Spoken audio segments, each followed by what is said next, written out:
Good evening, everyone. My name is Yulia, and this is Svetlana. We represent B50, a volunteer organization from Kyiv. We would like to thank you for the opportunity to present our photo exhibition here in Hamburg, and for the opportunity to show something that is very special for us. Both of us have been regular volunteers in the community since the summer 2022, when Kyiv began to recover from the consequences of the occupation and the fighting moved to the south and east of the country, where our army was able to push the enemy back. Although we help the army and help our organization in other projects, the main task that we both do at B50 community is to dismantle destroyed houses in the Kyiv region, and this is where we met. Our photo exhibition, which you saw in front of the memorial, is our way of showing the world the consequences that Russia has left us with, and how everyone who is able to help is helping to fight them. Our exhibition is about the invisible helpers from the B50, but we have just an example. Everyone in Ukraine is now an invisible helper, helping to assemble drones at home, delivering humanitarian aid to the victims, and taking care of wounded soldiers or children of war. Everyone in B50 is a volunteer. Almost everyone in Ukraine is a volunteer. Children hold fundraisers at school to buy pickup trucks for the army instead of spring fairs.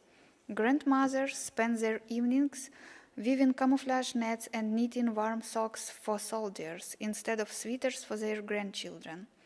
We, among others, help to eliminate war wherever possible and help the victims move forward.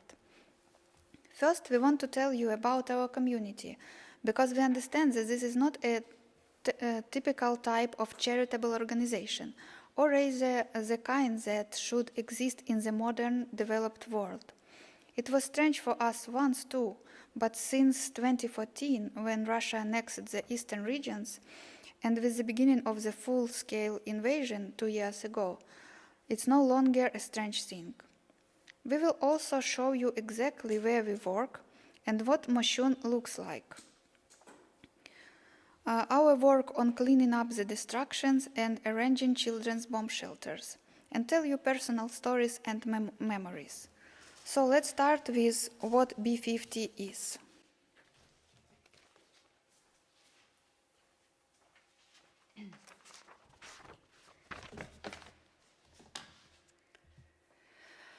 So B50 is eliminating the consequences of the invasion in the Kyiv region, which was partially occupied by Russians. In the course of 1.5 months, until our soldiers liberated these territories, they left behind destruction and devastation. Holes from artillery shells, destroyed homes, killed and tortured civilians. These are common stories in almost every village. These stories are not from TV or the internet. These are stories we heard from the people we helped. Over the past year and a half, we as an organization have adapted and are helping to the best of our ability, because unfortunately a lot of help is needed. All aspects of our work are done by volunteers, from administration and design to cleaning up the destruction. Some people do it all the time, others do it when they can. These are all people who create a community. The mission of our organization is to rebuild communities affected by war. Although we are located in the capital, Kyiv, we also help in the front line and deoccupied territories, delivering humanitarian aid, books to children's libraries, and repairing children's bomb shelters in our region. Moral support is very important for people who have experienced the Russian peace at the time. Our help is not about just physical cleanup. It is a sign that we care about the people who have suffered this tragedy. They see support, concern, and smiles, and they know that they are not alone. This helps them and us to move forward. The unofficial birthday of the B50 community is April the 6th, 2022. It was on this day that the first organized trip to Irpin and Bucha took place. when the military started letting civilians into the liberated towns and villages of the Kiev region to help. Since then, many people have gone through our organization. The future co-founders of organization met near the walls of the Territorial Defense Quarters on Bratislavska Street in Kiev, where they came to look for ways to help. The headquarters received a code name from the street name and house number, B50, which is where the name of our community came from. Volunteers gathered and traveled in an organized column to the newly liberated Bucha and Irpin, stopping in front of a destroyed bridge and then walking. Initially, a simple sign-up form was organized. Later, the coordinators built a system for registration for trips, accepting applications from homeowners, and distributing teams to locations. About 20% of the community volunteers are regular helpers who devote time several times a week or every weekend to helping others. Another part also helps online, helping to administrate or by donating. For many, it's not just help, it's really a community, a good company that helps keep going and not give up. At the beginning, everything was very simple because we just did what was in front of us. But still we can say that over the past year and a half we have organized at least 320 volunteer events, from cleaning up the damage to dismantling animal shelters destroyed by shelling.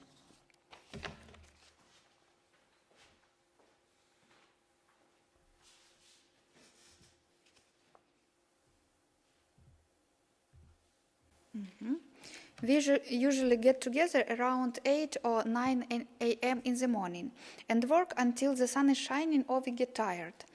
One volunteer trip is a full-fledged working day that these people decide to give for free, their energy, their time, and their talent.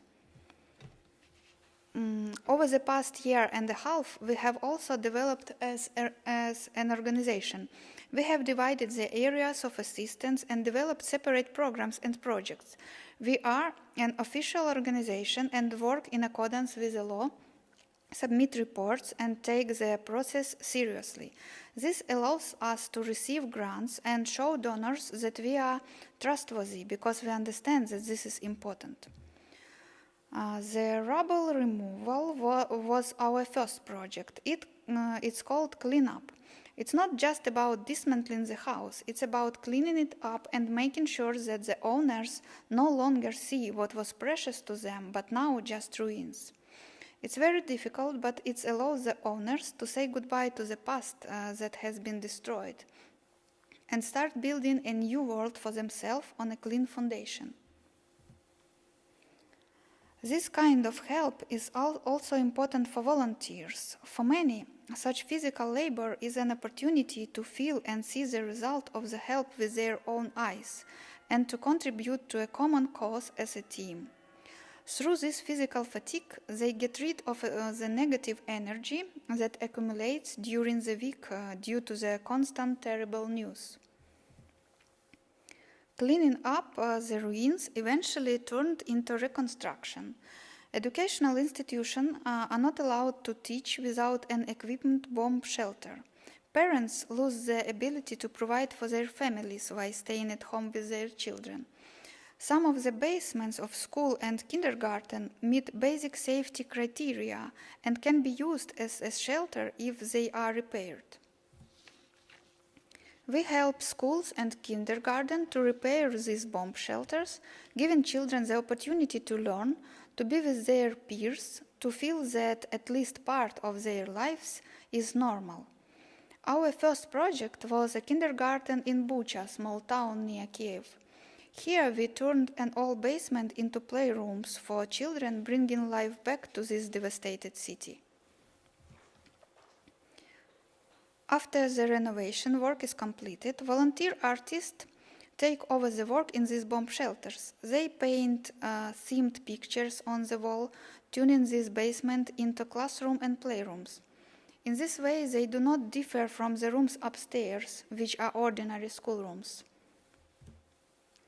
We want this to be remembered by children who have to go down to the shelters almost every day when their studies are interrupted by the sound of sirens because Russian drones or missiles are in the air. This is a necessity in this difficult time. But it does not mean that we cannot make this experience better and more comfortable for children.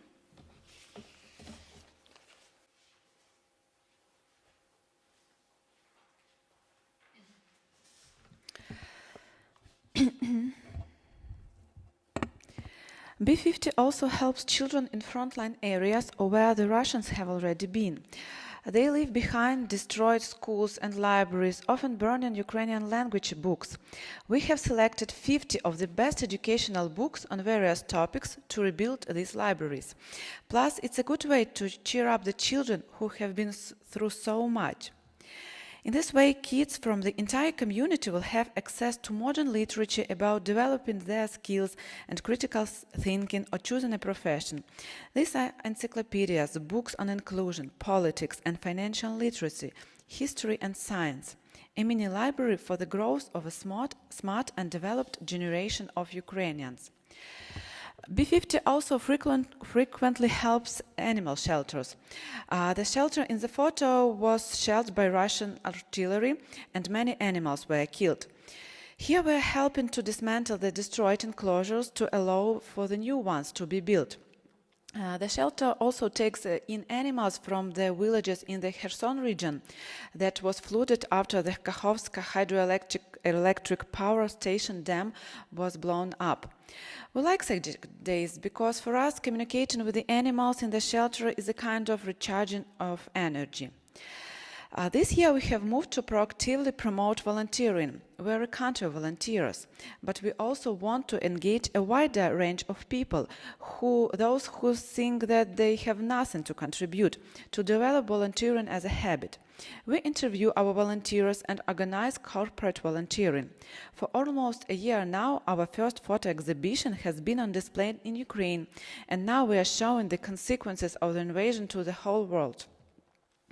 Everyone who signs up for our trips either finds us by themselves, sees an announcement, or looks for ways to help. They bring friends, acquaintances, and family. People try it, people stay. It's not for everyone. Cleaning up the ruins can be tiring. But if a person wants to help, he will find a way, with or without us. We welcome any help. People who are not satisfied with just donating or signing petitions come to volunteer to help with the aftermath of the invasion. They are proactive people who want to use their free time to do something useful. Sometimes we are joined by foreign volunteers who visit Ukraine to see with their own eyes the trail left by Russia. Volunteers in the B50 community can be students and pensioners, people of different ages, different experiences, and very different professionals and skills. We can safely say that the majority of our community is made up of women, and there is no question of what we can or cannot do. Everyone at B50 works to the best of their abilities and chooses their own tasks and pace. The cruelty the world saw in Bucha is not the only example. There are many places like this and they need a helping hand. We are taking a part of the cleanup efforts so that the victims can start to return to normal life as much as possible. All you need to do is sign up for a trip next weekend. We receive support from concerned Ukrainians, from those who learn about our work abroad, from our own volunteers, and from charitable foundations. But we can really do more. The funds received by our organization are used to buy tools and protective equipment for volunteers, construction materials to rebuild children's bomb shelters, and books for children's libraries. B50 also has no plans to stop. The war does not stop and does not wait. As long as the sound of air raid alarms is heard outside the window and our soldiers are fighting for our border, we will also do our part, and even after that.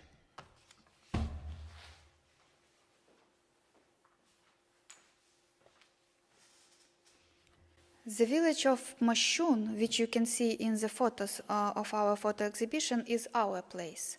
Having arrived here in May 2022, we actually stayed here because an incredible amount of help is needed here. 2 years ago, Moshun was an ordinary suburban village with country houses, pensioners in their gardens, a dense forest and a lake. People came here to relax from the city. In this village, at the end of March 2022, the Ukrainian army defeated elite Russian units that were moving towards to the capital, Kyiv. The village became the last stand, the shield of Kyiv. The fighting near the village lasted several weeks. It is just 5 kilometers from Kyiv and a few kilometers from the Hostomel airport, where the Russian paratroopers were landed. It was in what is called Position Zero. People were fleeing the village, and everyone who didn't make it has terrible stories to tell. Looting and murder, surviving in basements. In the battle for this village, 84 Ukrainian soldiers were lost, and 12 civilians were killed. This turned the tide of the invasion totally. But the view of Moshun speaks for itself. We first saw Moshun almost destroyed, without water and electricity, with holes from shells in the houses. The forest in front of the village was cut by bullets. This is how most Moshun houses now looks like. In the fields around the village, you can see craters from explosions, mine warning, and even Russian military vehicles left over from the fighting. One of the fences has bullet holes turned into drawing of flowers. There are still inscriptions on the fences that say people are living here, which unfortunately did not stop the Russian invaders. But many will not return because there is simply no place to go, not only physically but also mentally.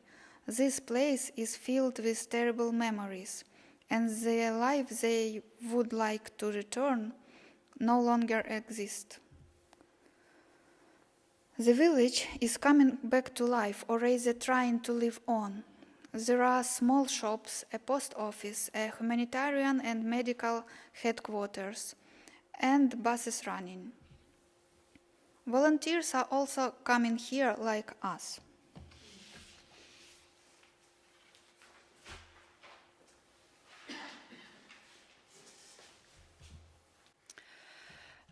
I particularly remember one family from Makariv in the Kiev region that we helped in the August of 2022.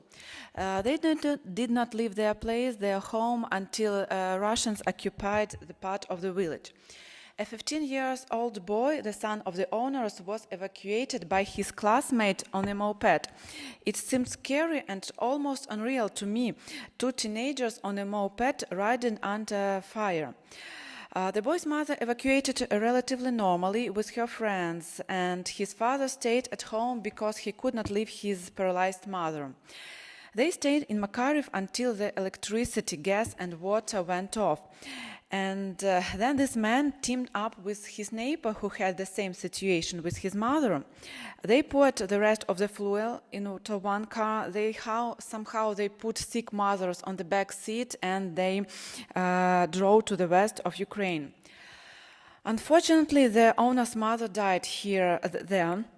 And he spoke about her in such a touching way, with such a great love, and he cried that he could not bury her near her home at the moment.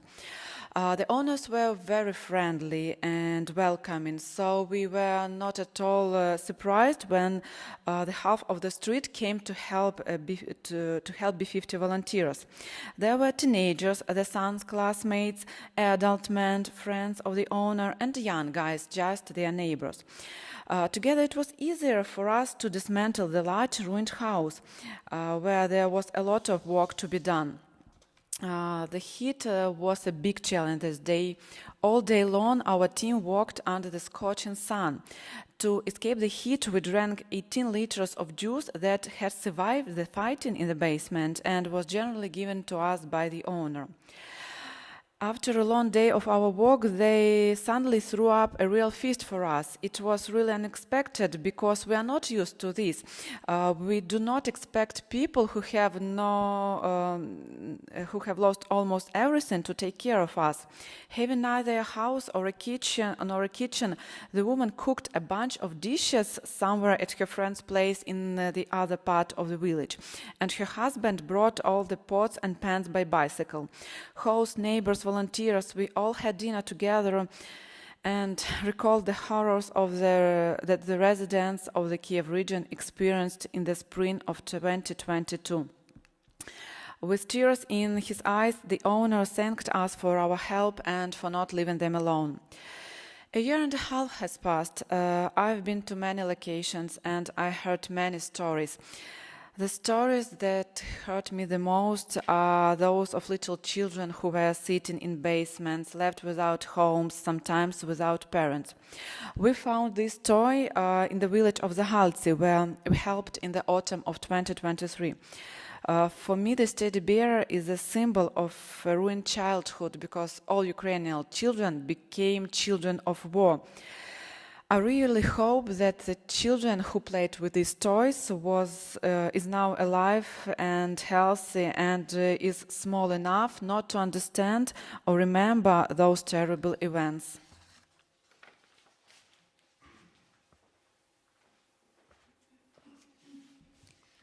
We joke that we adopted Moshun because that is where we have concentrated most of our help. About 80% of the buildings in Moshun have been destroyed. About 2,000 people used to live here, now there are only a few hundred. Those who returned to the village but found no surviving buildings, only ashes, live in modular housing provided by a charitable organization. Some people have equipped summer kitchen, shelves, and garages for wintering. The owners who can do it now are slowly starting to rebuild. Firstly, those whose land we have already cleared. The process is simple. Owners submit application to us for help with cleaning. There are a lot of them. We have a waiting list. The coordinators inspect the site, draw up a plan, and estimate the amount of work and volunteers needed. You can sign up for this trip throughout the week, and we go on weekends. Upon arrival in the village, volunteers receive the necessary tools, protective equipment, and tasks for the day from the coordinator. Everyone can do this task. No special knowledge is required. We load the remains of the house and bricks into buckets and wheelbarrows and transport them to special containers. Whole bricks and the owner's belongings are stored separately. Small country houses of pensioners, large houses where the whole family lived, outbuildings, garages, and greenhouses. Everything that needs to be dismantled, we do it. Still, you can learn new things here. Many people now know how to work with grinder or a jackhammer. Sometimes large equipment help us break down large remnants of walls, but in many places it will do more harm than good, because the owners want to rebuild new housing on this foundation. For many people, hiring contractors for cleaning up is not an affordable option right now. We work next to each other, rest and have lunch next to each other, and even celebrate birthdays at volunteers' event. Moshun has become our place now. I doubt any of us had ever been to this village before. Now, we are here every weekend.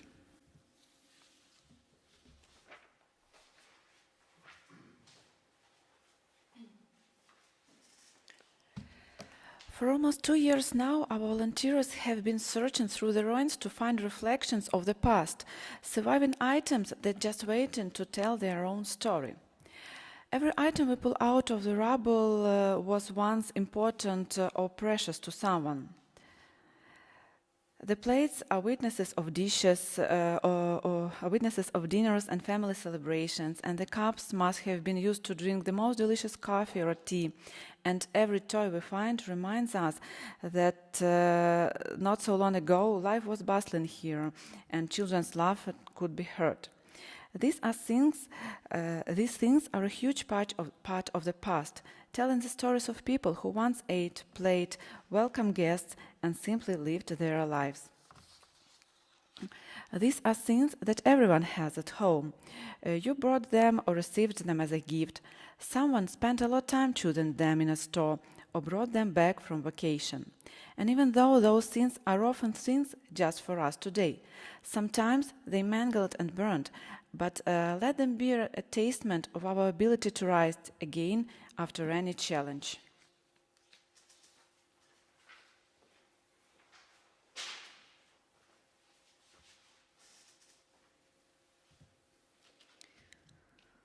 People were leaving their homes in a hurry because of the constant Russian shelling and the threat of occupation, which eventually took place. They did not even have time to take their documents. Everything material was burning in family nests built by several generations.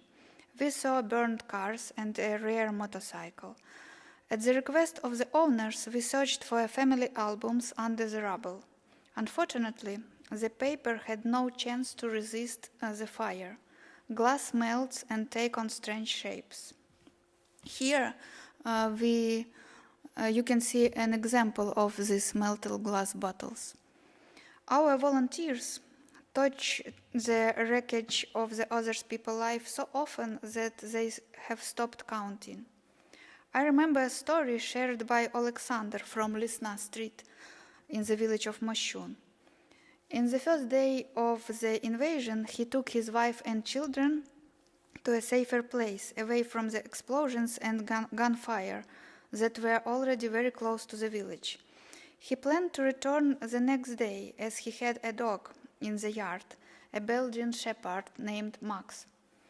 Alexander asked a neighbor to look after the dog, as he was going to return very soon. His wife's car was also left in the garage. However, the next day, returning to Moshun meant death. The village was under constant fire, street fighting broke out, and the Russian army was advancing. The dog's fate seemed terrible, and Alexander blamed himself for not taking the dog away immediately because of his naivety. Later, a neighbor was able to get in touch and inform Alexander that the dog was not in the yard anymore, and the garage was also empty.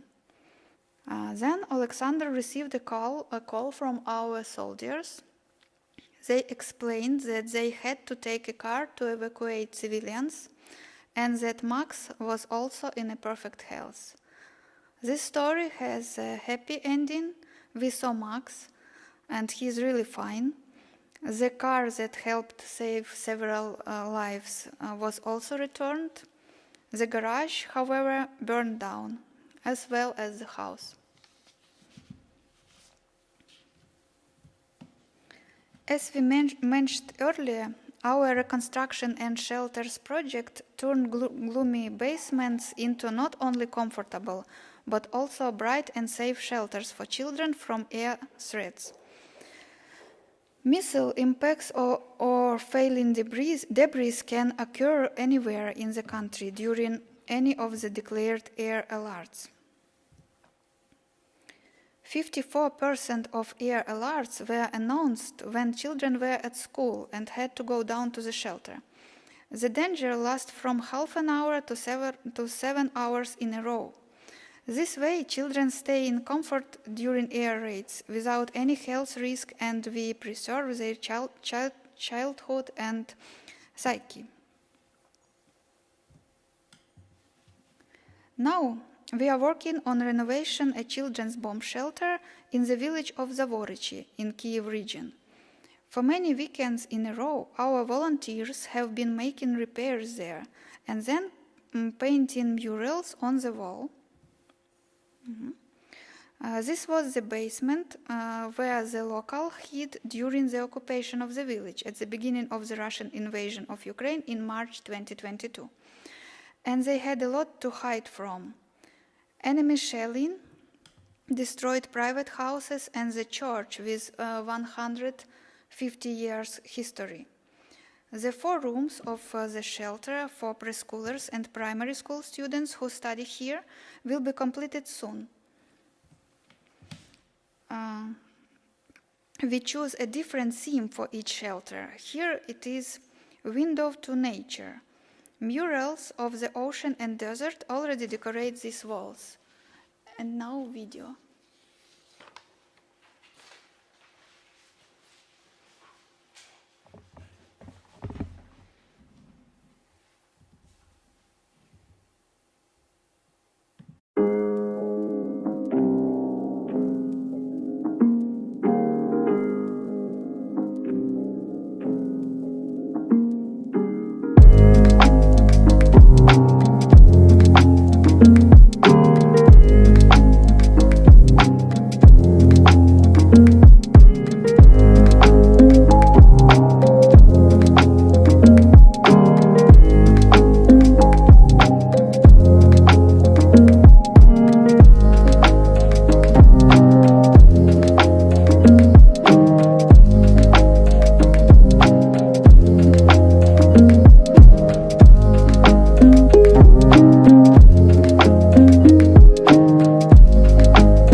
The stories we have told are just a small window into the lives of Ukrainians today. We live our lives to the accompaniment of the air raid alarms. We learn about missiles hitting residential buildings not from the news, but from the open window of our kitchen. Not only that, but we read the obituaries of those who died either at the front or from shelling in the rear. And too often we see familiar names in them. Friends, relatives, classmates, those with whom we used to walk or just talked a few years ago at someone's birthday party or at a concert. 2 years ago, the war came to the whole country. Drones flew to the western regions, to the border with Poland and Romania. Russian soldiers and column of Russian equipment marched through peaceful villages in the north, trying to seize the capital. But this war has been going for us for a long time. 10 years, in fact, when Crimea, Donetsk and Lugansk were annexed in 2014, when people died during Maidan, when the first Ukrainian soldier was killed in Crimea. One of our volunteers had to leave her home twice to escape Russian tanks. In 2014, from a town near Donetsk, and in 2022, when the war came even closer. In Mashun, we met a family who lost everything in the Lugansk region in 2014, when Russians came there. They didn't give up and found the strength to start over by building a house near Kyiv. However, they lost everything again in 2022 for the same reason. And they did not give up, again, sharing with us their plans to rebuild their homes. Because having lost everything material twice, they did not lose the most important thing, their unity, strength of spirit and motivation to fight, just like all of us. We have learned to live with the war. We adapt, we volunteer to help each other and the country as a whole. We do not give up, and we do our best to bring the victory closer. Everything possible to help restore life wherever possible. Our organization is making its contribution to the restoration of the country, and we sincerely dream that one day our help will no longer be needed. But this day is not close, so we are working hard to keep going. Of course, someone may wonder why ordinary people do what the state can or should do. In an ideal world, yes, but we do not live in an ideal world. We have a realistic assessment of the scope of the challenges facing Ukraine, and we are not surprised that they require the involvement of everyone who can contribute. According to the latest data, more than 160,000 homes across the country have been damaged or destroyed. According to official data, there are 60,000 premises in Ukraine that can be used as shelters if repaired and restored. This is where it is possible to count, meaning the non-occupied territories. So everyone is working and there is enough work for everyone. So thank you for attention.